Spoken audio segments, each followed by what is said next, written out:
somebody who just came off of his training camp tour, writing for The Ringer. His stuff is always deep and fun and funny and also informative. Back here on the Rich Eisen Show, Kevin Clark of The Ringer. How are you, sir?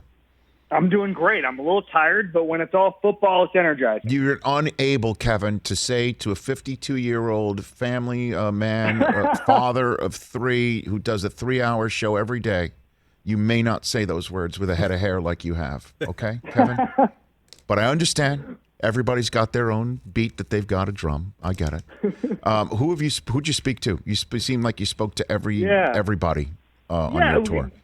It was great. I mean, I think things are back to normal. People are excited about football, and they're excited to talk about football. So talked to most of the people that I wanted to. Joe Burrow most recently, Patrick Mahomes before that, Aaron Rodgers, Josh Allen, and talked to them just about different things. You know, I asked Josh Allen what the lessons were of his rise, and if he's telling a GM or a coach in 5 years what he learned about quarterbacking, it'd be that. With Aaron, it's a little more pop culture, TV stuff, but I think the overarching theme is that everybody's back and happy to be at it. Okay, so it was mostly just pop culture TV stuff with Aaron, not much football to talk about? No, I mean, we just talked about life stuff, and we talked about, Simone Biles was obviously the headline at that point, and right. we talked a lot about he was extremely proud of Simone and her courage to say, I'm scared and I shouldn't be out there, is the way he put it. And I think that Aaron is in a really good place, and I think, Rich, that the good thing that they did is everything's out there now in Green Bay. Aaron said everything there is to say. Brian Gutekunst said everything there is to say. Matt LaFleur has made his feelings known to where now when Aaron talks to the media, it's almost like they're past it, Rich, because we know what's going to happen. We know, Aaron talked to Peter King the other day about this, but everybody's stance is known. And so it's almost like at this point, everybody's in a strangely good place. But what's the stance? You know what I'm saying, Kevin? What's the stance? The stance has got to be, we'll take the temperature of everybody, next February, and hopefully the temperature will be like 20 degrees on a parade. You know what I mean? So that's the way you've got to play it. You can't sit here and say definitely Rodgers last year. It's Jordan Love's time. Absolutely. Yeah. You can't say that right now. I mean, in the same way that you can't say the exact opposite, that if it all does go great, Rodgers is absolutely staying, and they won't stick to their timeline with Love. We just don't know. Let's just go play football. That's where we currently are in that world. Right. Would you say? Yeah, no, that's the stance, is that they're going to take the temperature 7 months from now, whatever it is, and they'll figure it out. I mean, I think if we were all betting men, we would guess that this is going to be Aaron Rodgers last year. He's made it known what he was unhappy about and the parts of the communication process that he felt has broken down. And I think that if it's a bad year for everybody, Aaron's probably going to move on. If it's a good year, then we'll see. If it ends in the NFC Championship game again, I would trend towards Aaron not coming back. If it ends in the Super Bowl, I would trend towards him coming back. I mean, I just think that there's so many questions here. I mean, what's the market for Aaron Rodgers in February, in March? If he has a year like he had last year and he wins the MVP, yeah, there's going to be 20 bids. There's going to be first-round picks all over the place being thrown at the Packers. What if he just has an okay year? I mean, there's question marks about that. What if his options aren't as good as we would think? You just don't know. I mean, that's the thing about the NFL, is that the narrative can change so quickly, Rich, that I think to say we know what's going to happen on February 20th or March 15th, it's crazy. I just think everybody knows where they stand from an emotional standpoint, and we'll see what happens. And then just, I guess, last one, based on you having boots on the ground there, and, I know you spoke life stuff with him. We used to have an annual standing interview with him solely about Game of Thrones. That was honestly, we would call him up and the Packers up and say, we want 15 minutes with him. Nothing but Game of Thrones. We will not talk football with him. So I totally understand that. But boots on the ground, what did happen, best you can tell, to get this 7-month grace period comfort zone where we'll all figure it out, feel it out, we'll take the temperature at the end of it, that we thought from the draft all the way up till that moment that Rodgers returned, thought that Rodgers would never grant that extra space to the Packers. What happened to give Rodgers the comfort level to say yes to that, best you can tell? There's a couple of things. I did talk to Brian Gutekunst about that in the journey. And what's interesting, I think in generality, first of all, they have a very good football team. And they have Devontae Adams, they have David Bakhtiari, who I know is coming on after this. Yes. And so I think that you're going to win in Green Bay where you might not win in wherever. If David Tepper wanted to throw a bunch of first-round picks in Carolina, in Denver, whatever, you know what you have. But also I would say that the NFL is very limiting for superstars. I mean, look at the franchise tag. Look at how long Aaron Rodgers' contract was. Look at the fact that Brian Gutekunst said that on draft night they only got one or two calls, one of them being from San Francisco, who are obviously out of that market. And so I think it was a mixture of, they knew they could win this year. Everybody knew they could win this year and have kind of a last dance style thing with Devontae Adams.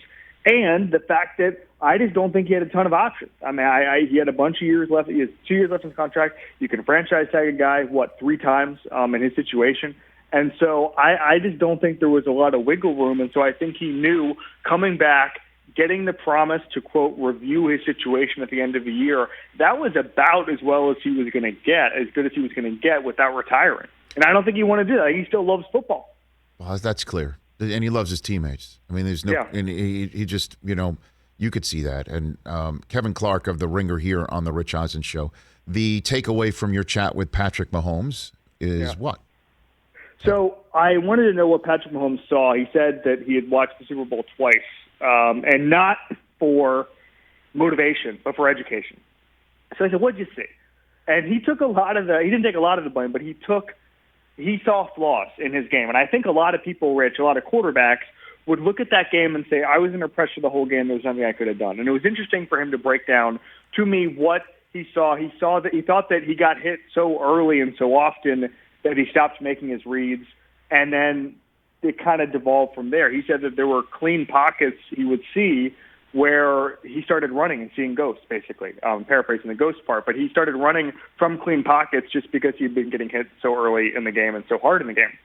And so what he's working on now, he's studying tape of Aaron Rodgers. He's studying tape of Tom Brady to see how they operate in the pocket because he wants to play a more, I guess, disciplined is the way he put it, game where he's going to stand in the pocket and dice you up, where he only uses his legs and his scrambling as a last resort. And I think that he feels, and it's something he admitted to, he feels that sometimes he defaults to using his legs and trying to make things happen when that should be the second or third option. And so he's trying to change his game. He said that Aaron Rodgers is a model because Aaron used to do exactly what he did, and then he started playing a lot more from the pocket. And so a lot of film study of Aaron, some film study of Tom Brady just because of what he does in the pocket.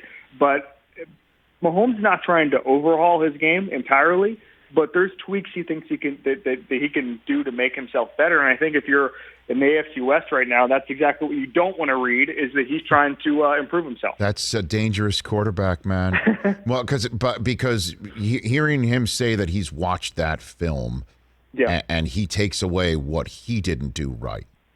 And then the general manager, in Brett Veach, who we've had on this program, said that he said the night of the Super Bowl, I've got to do with this offensive line. Yep. And boy, howdy, did he ever do that. Put it all together with the returning cast and Andy Reid and Travis Kelce with his drawn-on beard and everybody still having the same attitude. That's a dangerous combination in the AFC.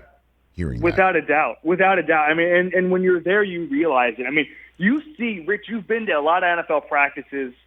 You see an efficiency there where they just get their job done. There's never any training camp fights. There's not any motivational mumbo-jumbo where they're trying to build a culture or whatever. They're installing their plays, they're running it perfectly, and they're getting on with their day and getting on to meetings. And that's what I find so amazing about Andy Reid and how efficient and dangerous this team is. And I think Brett Veach going out, and there's not a lot. I think people think that what Brett Veach did was easy. It's not. To go out and trade a first-round pick for Orlando Brown, to get Joe Thuney, to overhaul, to use the draft to get Creed Humphrey and Trey Smith. I mean, I just think that there are not 32 general managers and 31 other general managers who would have fixed it that quickly. And that's what I find so interesting. And I kind of feel like Brett Veach, Rich, is the perfect GM for Mahomes because if there's a problem over the next 10 years of that deal, he's going to fix it. That's what he does. He'll make anything fit under the salary cap with his cap guru, Brant Tillis. And I just think going forward, whenever you see a shortcoming on that Kansas City roster, it's going to be filled because of the combination of Veach and Andy Reid and that front office. And then the mistakes that Patrick Mahomes overcomes, whether or not it's with the line or the skill guys. I mean, obviously you can't have a repeat of what you had against Tampa in Tampa, but as long as everything is just okay, Mahomes will make it great. Kevin Clark of The Ringer here on the Rich Eisen Show. So we just talked about the Chiefs, and everybody, I think, still believes the Bills are the team that's closest still. Allen has been paid. Did you speak to him after he had been paid or before he had been paid? Just before. So he didn't. I didn't get to ask him for any money. All right. So what else? What'd you glean from that trip? I'm totally comfortable, and again, almost like Mahomes, totally comfortable admitting where he needed to grow. I mean, he was very open and honest about his struggles early on in his career and what he did to get better from that. And I kind of think that is similar to the Kansas City. It's an organizational triumph because what they did I don't think people realize this, when Josh Allen was a rookie, the Bills were using the most dead salary cap money in the history of football. They were paying all of these guys, Marcel Darius, Tyrod Taylor, all of these guys not to play. And so Josh Allen's sitting there behind a terrible offensive line, no skill guys.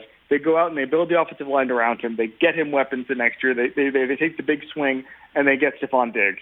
And I kind of think this is the model going forward.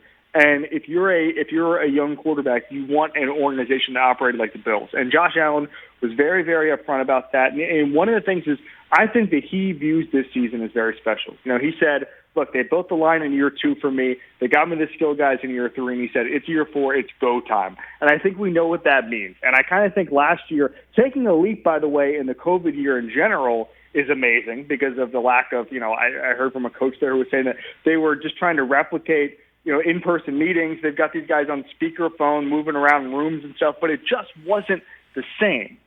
And to take a leap like that from year 2 to year 3 was amazing to begin with. I think everyone there is much more comfortable now. They get a full training camp. They get to see each other. They get to gel, have that chemistry. So I think that everybody there is excited about this year, maybe even more so than last year. Did you get to take a look at Cole Beasley's plexiglass situation, or did I mix that one up? I did not see the plexiglass. I was in Minnesota.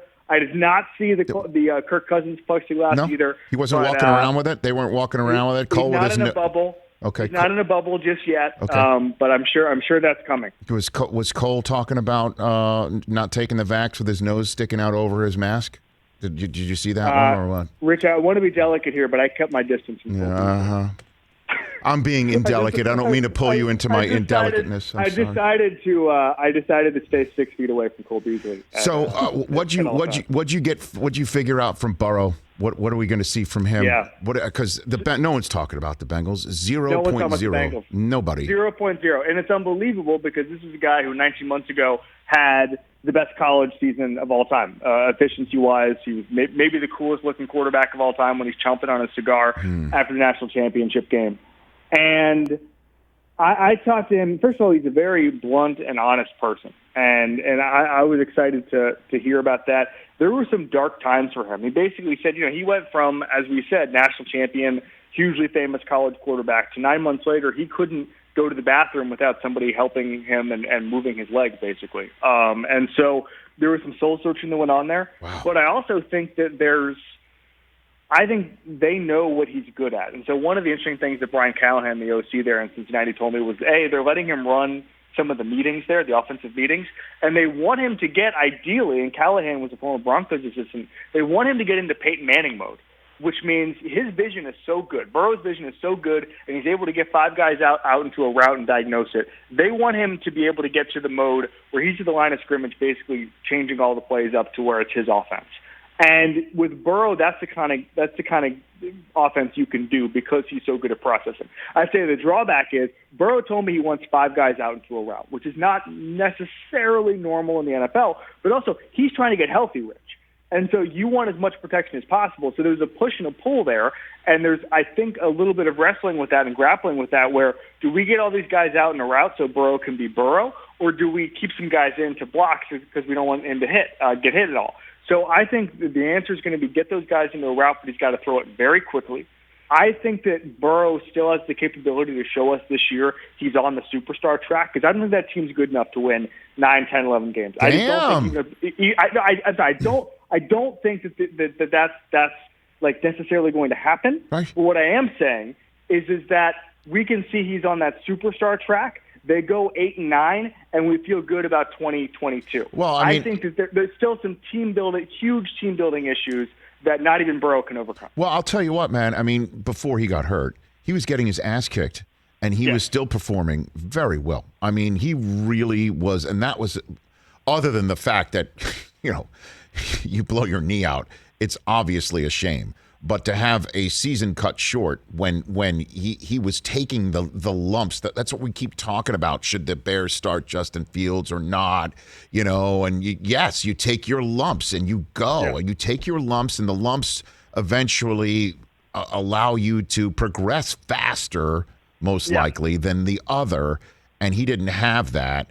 And that's the conversation we're going to hear about the Bears and Justin Fields and Andy Dalton, who says it's his time, and like he's going to say anything else, But it's right for him to say that, because what are you going to say? I mean, we could literally go on and on and on about all 32 right now. But you do a great job, Kevin. Thank you so much, Rich. It means so much coming to you.